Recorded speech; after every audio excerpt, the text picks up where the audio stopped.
O ano letivo do Rio Grande do Sul não deve terminar em 2024. O estado teve impactos significativos na educação com a tragédia climática que deixou cidades gaúchas debaixo d'água e deve estender o calendário escolar para conseguir cumprir o currículo. No momento agudo da crise, com inundações em boa parte do estado, as aulas foram suspensas. Mais de 1.100 escolas da rede estadual foram afetadas pelas enchentes e, desse total, mais de 600 sofreram danos. Algumas precisaram de reposição de equipamentos, outras precisaram de grandes limpezas e outras de reforma mesmo. Na retomada das aulas, a comunidade escolar passou por processos e atividades de acolhimento para alunos e profissionais da educação e precisou de estratégias de adaptação, inclusive retomando aulas remotas até que parte do espaço físico das escolas pudesse ser recuperado. Nesse episódio do podcast do Instituto Natura, a gente vai discutir a recuperação da educação no Rio Grande do Sul, olhando para os desafios e para as respostas a eles. Eu sou Davi Saad, diretor-presidente do Instituto Natura. Seja bem-vinda, seja bem-vindo.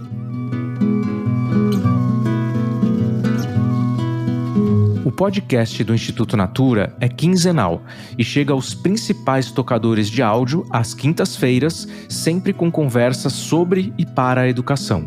Hoje a gente recebe Raquel Teixeira, secretária de Educação do Rio Grande do Sul desde abril de 2021. Raquel é natural de Goiânia, mestre e PhD em Linguística pela Universidade de Califórnia, em Berkeley, nos Estados Unidos, e tem pós-doutorado em Língua e Cultura pela Escola de Altos Estudos de Paris. Também foi secretária de Educação em Goiás, conselheira do Conselho Nacional de Educação, deputada federal por 8 anos e coordenadora da Escola de Formação de Professores de São Paulo. Podcast Instituto Natura. Diálogos sobre educação na América Latina.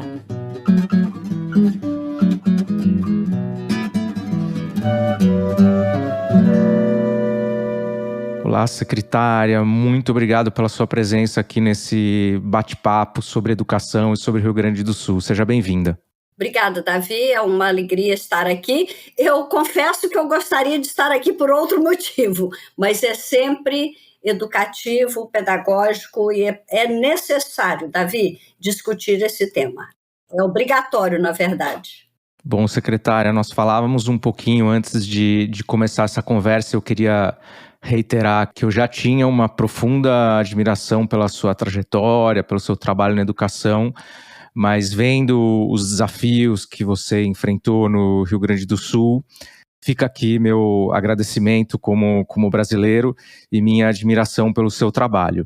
E eu queria começar já por aí, secretária. Queria que você começasse nos contando como que as enchentes impactaram a educação no Rio Grande do Sul, para a gente estar todo mundo na mesma página. Depois a gente se aprofunda, mas eu queria uma visão geral sua. Tá. As enchentes impactaram a educação sob todos os aspectos, o aspecto material, pedagógico, emocional, psicológico, foi bem abrangente. Nós tivemos 1.040 escolas afetadas na infraestrutura, 611 praticamente destruídas, 20 que terão que ser reconstruídas, inclusive em outros lugares. E mesmo hoje, 6 meses depois, para você ter uma ideia do impacto material, a Secretaria da Educação ainda não tem uma sede. Nós não conseguimos voltar para a sede da Secretaria da Educação, vai ser só no ano que vem, porque o prédio teve que ser reconstruído, trocar telhado, rede elétrica, rede lógica. Nós estamos acomodados num local de contingência que cabe 200 pessoas a menos. Então, tenho 200 pessoas fazendo rodízio em teletrabalho, o que você sabe é muito dispersivo para a educação. E em relação às escolas, estamos reformando todas, um trabalho hercúleo junto com a Secretaria de Obras, mas ainda temos 16 escolas funcionando em 8, 2 escolas em cada um desses prédios de 2, porque os outros foram destruídos. Temos 2 escolas funcionando em diferentes universidades, alugamos espaço de universidades. Temos uma escola numa igreja, montamos uma igreja num salão paroquial. Portanto, ainda temos 19 escolas desalojadas. A boa notícia é que, com todas as precariedades, 100% dos nossos alunos estão tendo aulas presenciais. Então, isso foi um avanço. Em relação à questão pedagógica, nós também tivemos muitas diferenças.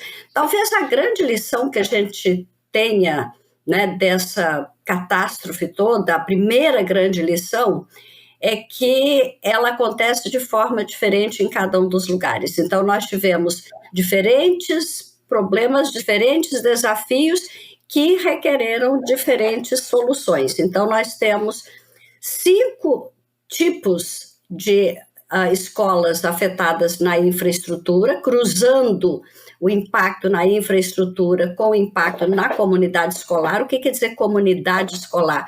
Eu tenho escola em que 100% dos professores e funcionários perderam as suas casas.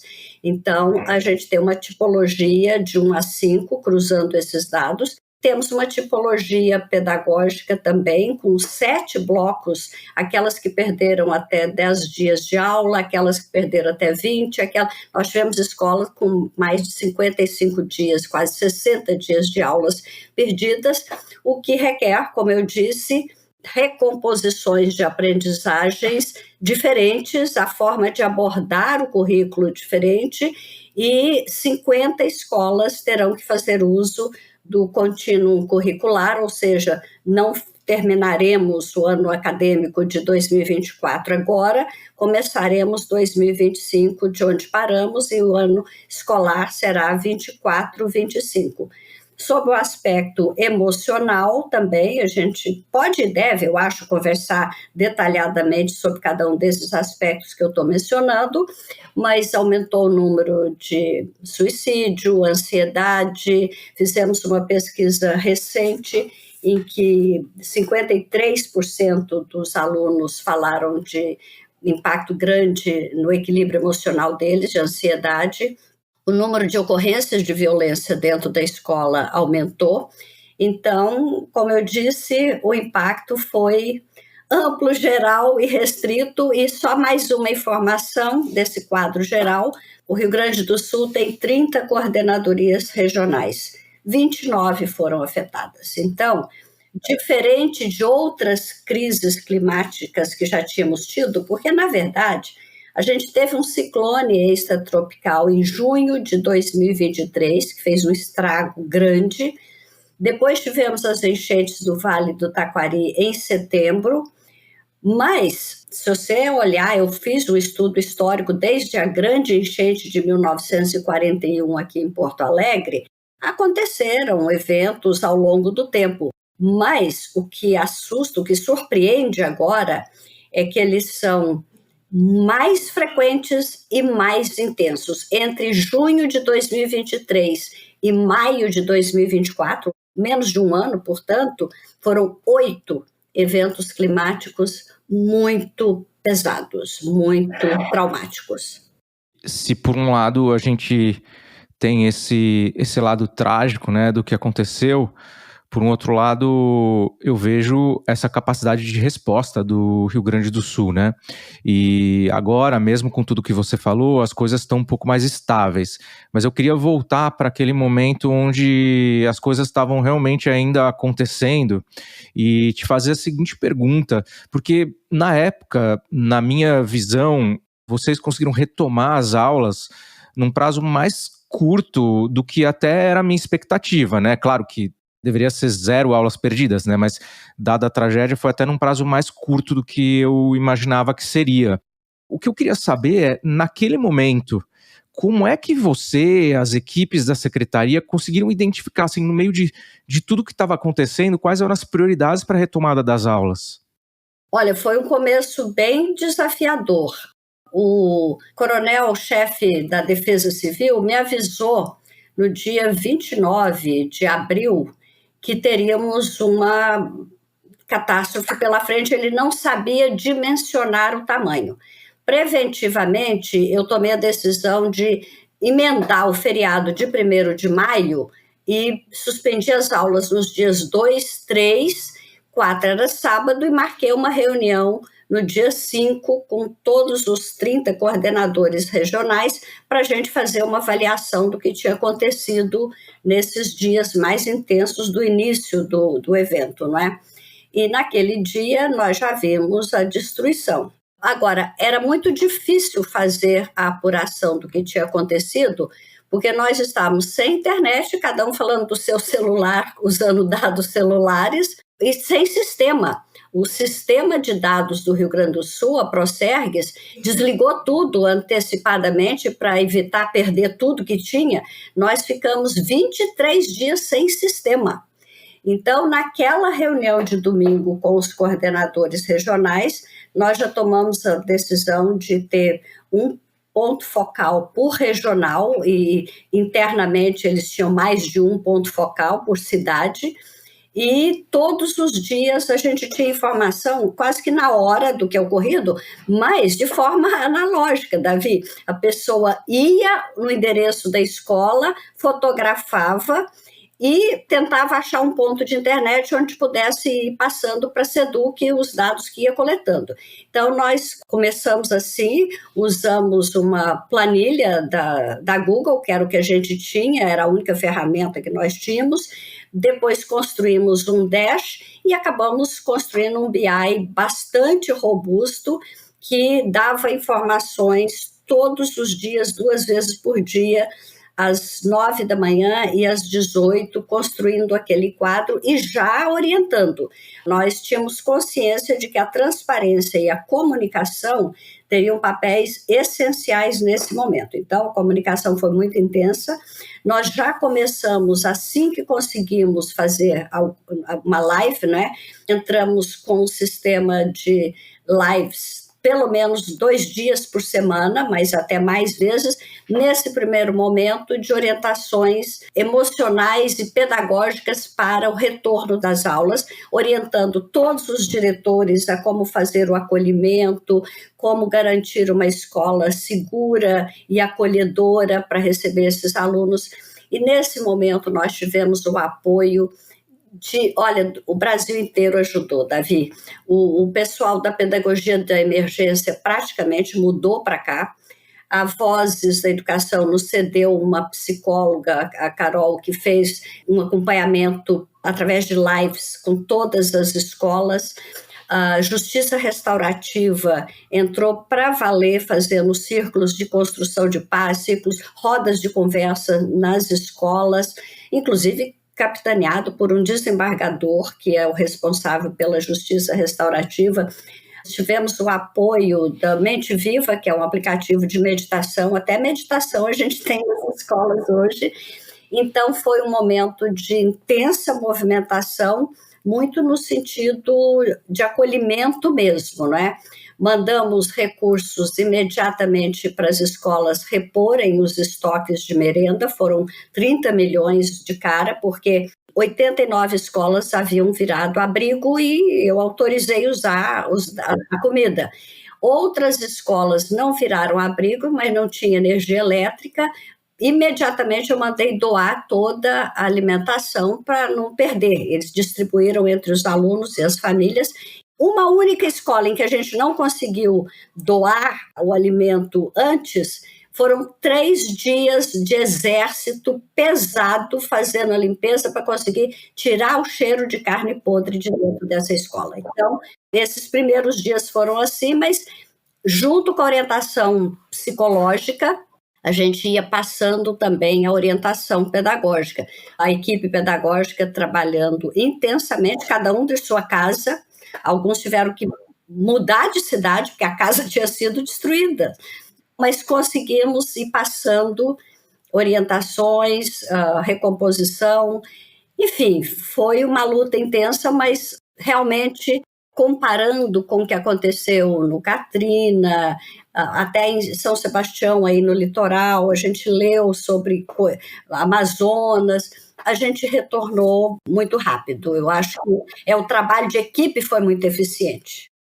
Foi realmente surpreendente a velocidade. E aí você citou outros casos de tragédias que vocês devem ter estudado, né? E em todos eles, uma coisa que sempre acontece é uma evasão escolar, né? Uma demora para as pessoas voltarem para a escola, porque muitos estão ainda, né? Naquele momento estavam passando pela tragédia, outros pela saúde emocional, como você citou e tal, e tipicamente tem uma demora para as crianças e jovens voltarem para a escola, ainda que a escola esteja aberta. Como funcionou aí no Rio Grande do Sul? Vocês tiveram esse problema? Como vocês superaram isso?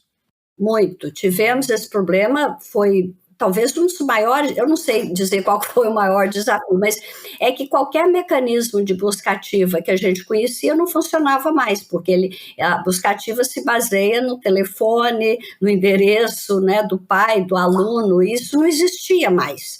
Então, nós tivemos que fazer busca ativa em alguns momentos de barco, as diretoras iam de barco, vendo se a casa do aluno ainda existia, mas o que funcionou mesmo foi fazer o cruzamento dos dados dos cadastros dos abrigos, porque foram abertos mais de 800 abrigos aqui 89 eram nas nossas escolas, mas tinha 800 abrigos espalhados pelo estado, então nós cruzamos os dados dos abrigos com os dados da Secretaria da Educação para ver onde os nossos alunos estavam.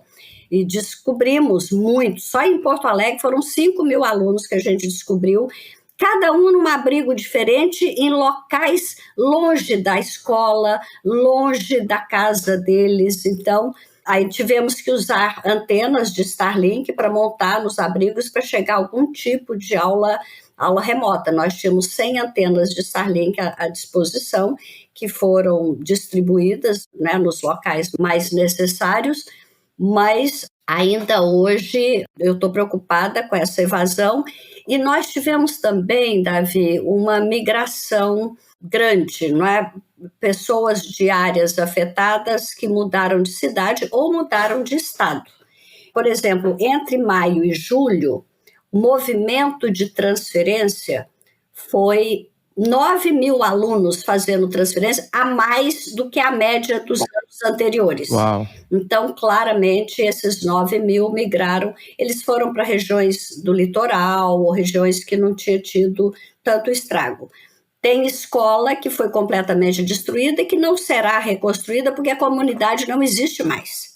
E alunos que também mudaram de estado. Mato Grosso do Sul, Santa Catarina e Paraná foram os estados que mais receberam alunos, e aí eu tive que acionar o Ministério Público daqui para entrar em contato com o Ministério Público desses estados, pedindo para matricular alunos sem documentos de transferência, porque as escolas perderam a documentação. Então, não existe mais documentação desses alunos.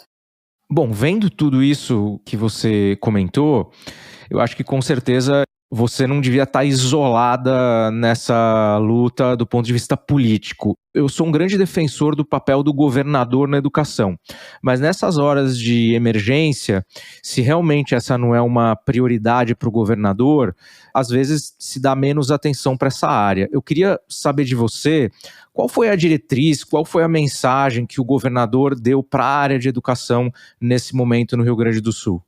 Olha, ele definitivamente já tinha dito que a educação é prioridade, ele tem consciência disso, ele criou também um plano Rio Grande de reconstrução, e a educação se encaixa com prioridade nesse plano Rio Grande, que teve algumas fases, uma fase de emergência, uma fase de reconstrução, que ainda estamos vivendo, e uma fase de projeção de futuro. E foi exatamente nessa linha que nós atuamos na educação, com o apoio irrestrito do governador. Nunca faltou dinheiro para nada, qualquer coisa material, pedagógico, psicológico, não se conversava, merenda, reposição de mobiliário, compra de computadores, de equipamentos. Nós tivemos que comprar tudo de volta, porque o estoque que existia, que ficava dentro da secretaria, foi destruído. A secretaria está destruída até hoje, né?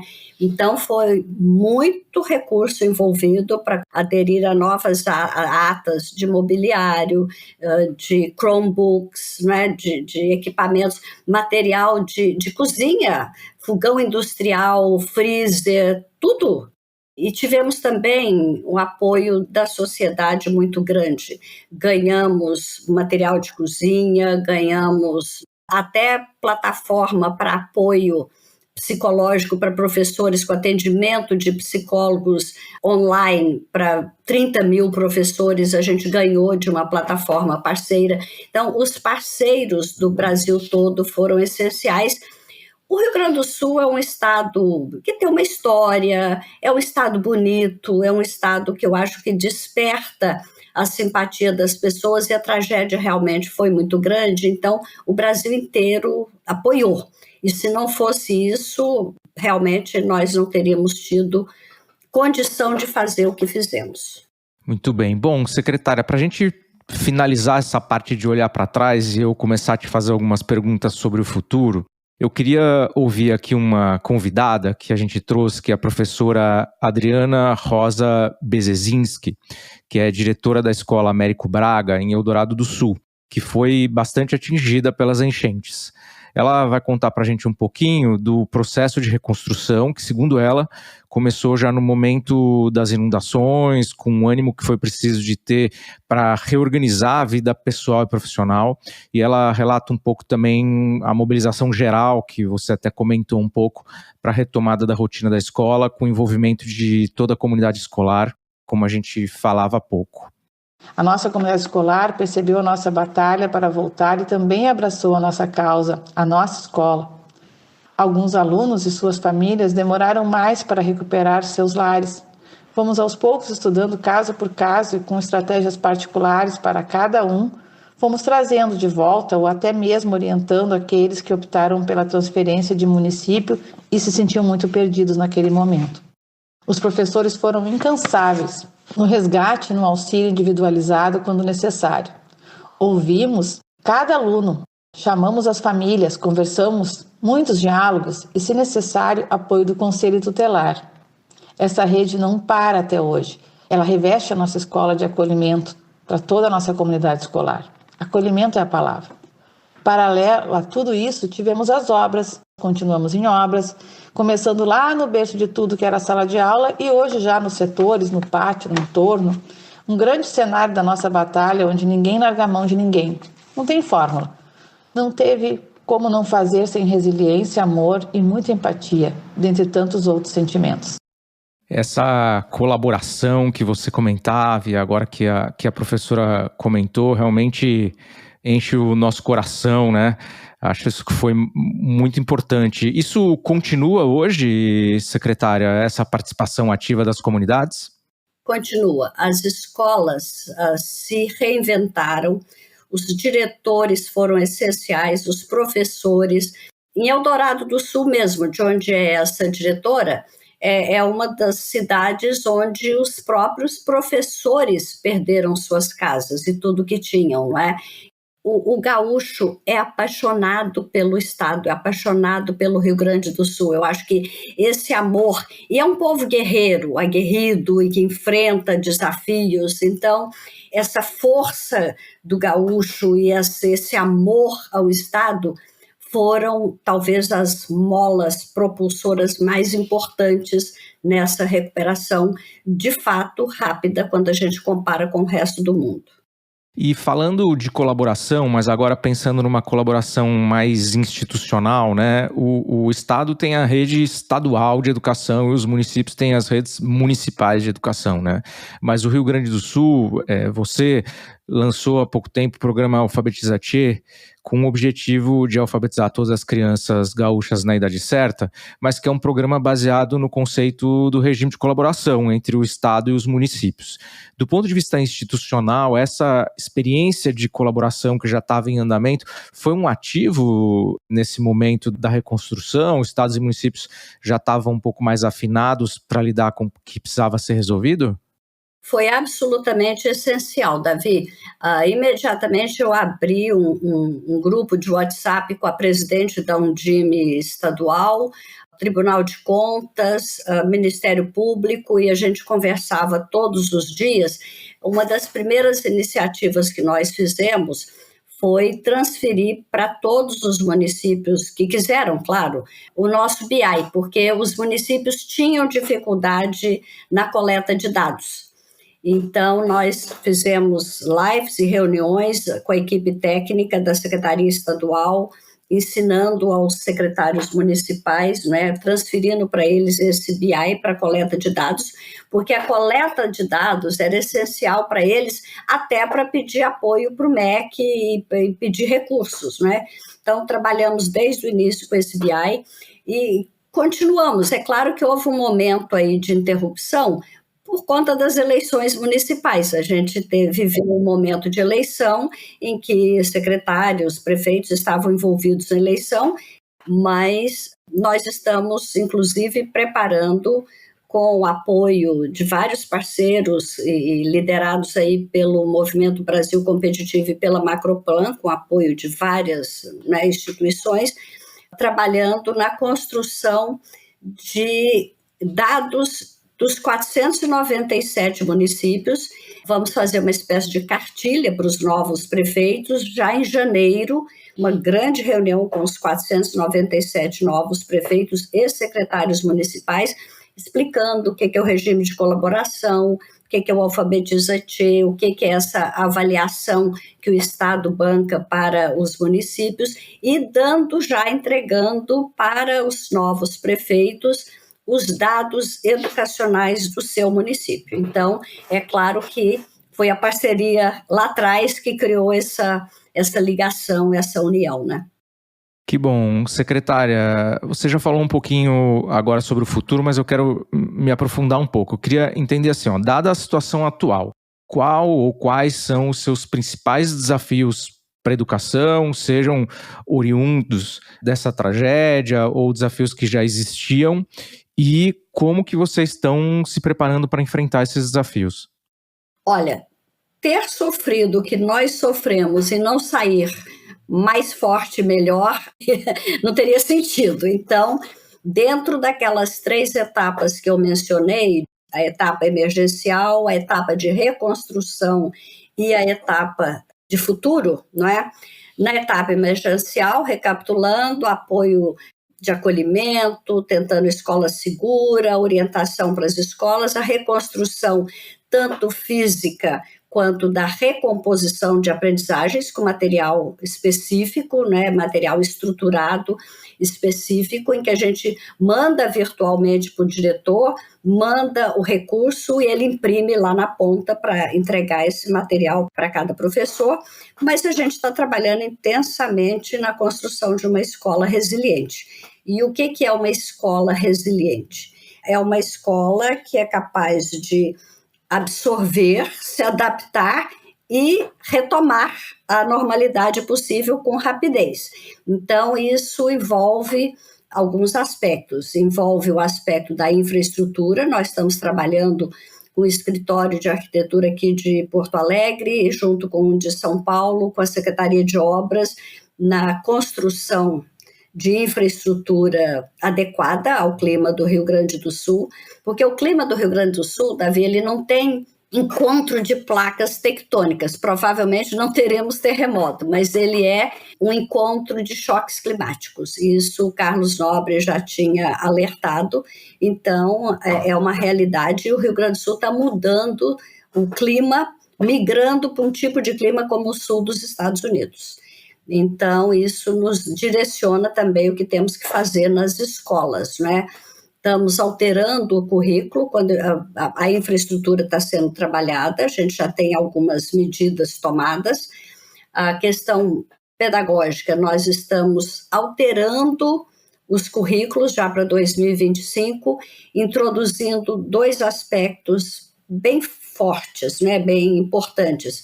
Primeiro, fortalecendo a questão socioemocional, fazendo o que a BNCC nos diz na primeira página, articular as competências cognitivas com as socioemocionais, visando a educação integral. A gente não soube fazer isso, Davi. A BNCC é um documento conceitual. Ao transformar um documento conceitual num documento operacional, todos nós, o Brasil inteiro, não é que falhou, mas a gente não soube fazer muito bem essa articulação do cognitivo com o socioemocional. Nós estamos tentando fazer isso agora, trabalhando intensamente nisso, com o apoio do Instituto Ayrton Senna, alguns psicólogos aqui de universidades gaúchas. Então, estamos alterando o currículo.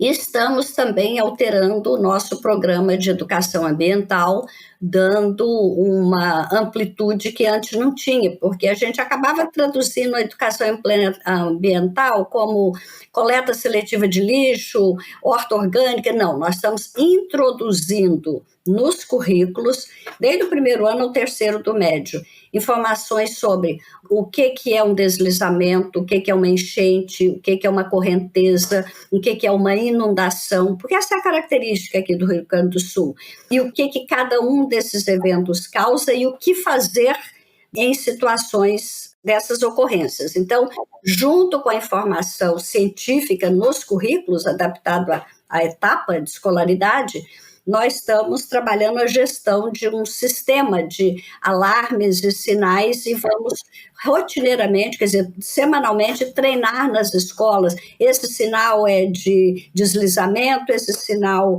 é de inundação, esse sinal é de enchente, para a criança internalizar isso e fazer isso sem nem pensar.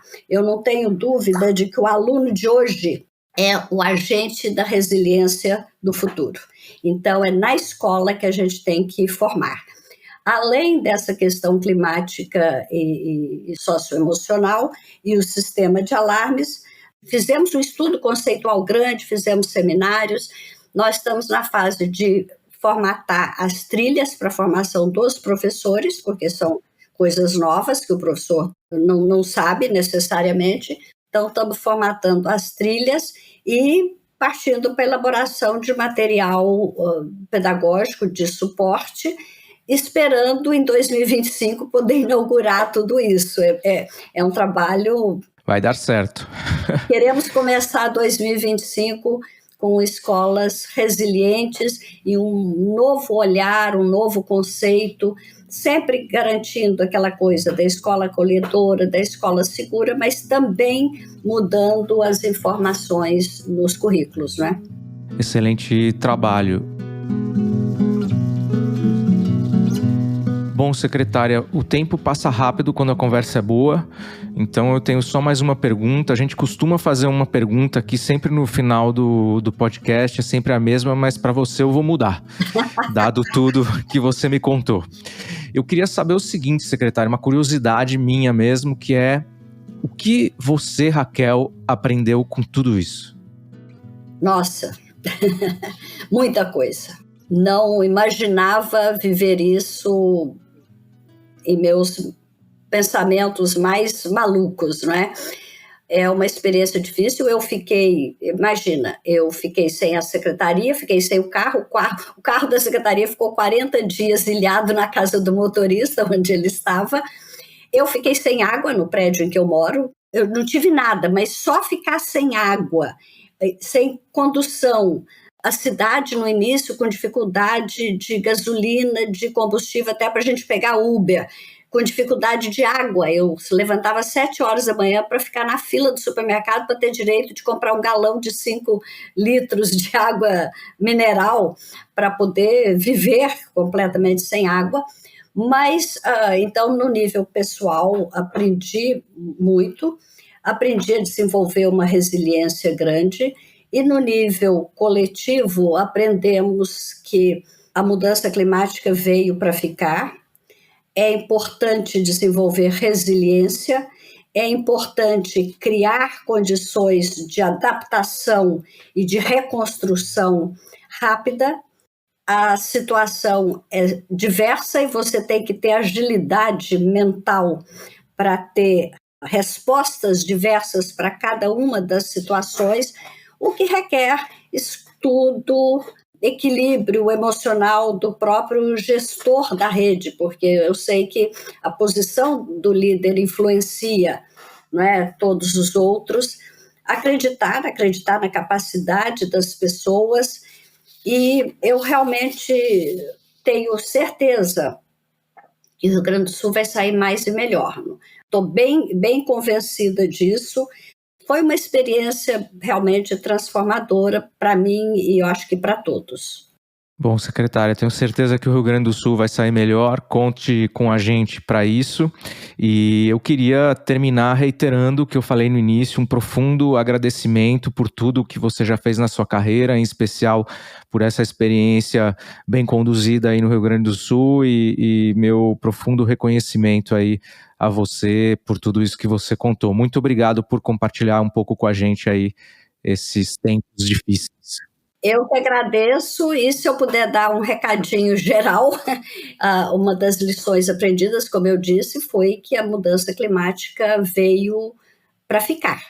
Então, a gente está vendo, né? Tem lago no deserto de Saara, tem seca na Amazônia, estiagem no meu estado original de Goiás, no Pantanal, seca no Pantanal. Então, acho, Davi, que todos os sistemas subnacionais, cada estado deveria entender qual é a sua realidade. Da mesma forma que eu estou trabalhando, o que é inundação, o que é tempestade, o que é deslizamento, o que é enchente, Goiás tem que entender o que é a seca, o que a seca causa no estado, o Pantanal tem que entender o fogo, o que aconteceu, Amazonas tem que entender a seca que está acontecendo. Acho que faz parte do repertório escolar a formação das novas gerações. Como eu disse, o aluno de hoje é o agente de resiliência do futuro. E para ser esse agente de resiliência, ele tem que ter conhecimento e tem que estar internalizado o que fazer em cada uma dessas situações, como a Califórnia aprendeu a conviver com terremoto, a Itália aprendeu a conviver com vulcão, o Japão aprendeu a conviver com tsunami, ou seja, o Brasil definitivamente entrou num período em que as nossas escolas têm que ter esse papel formador também da questão climática. Ficamos então com esse chamado. Obrigado, secretária. Tchau, tchau. Obrigada, eu que agradeço. Um abraço. Obrigado por ouvir mais esse episódio. Obrigado também às consultoras de beleza e à equipe de Natura Crer para Ver. Enquanto o próximo episódio não chega, fica de olho nas redes sociais do Instituto Natura.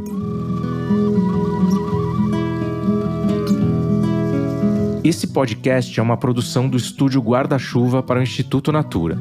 A sonorização e a mixagem são do Pedro Yangsur. A trilha sonora é da Stella Nesrini e da Todo Canto Produção Cultural. Pelo Instituto Natura, a coordenação de comunicação é da Raquel Melo e a Regiane Puges é coordenadora de inteligência estratégica. Agora, a gente faz uma pausa para o fim do ano e volta com episódios novos em 2025. Até lá!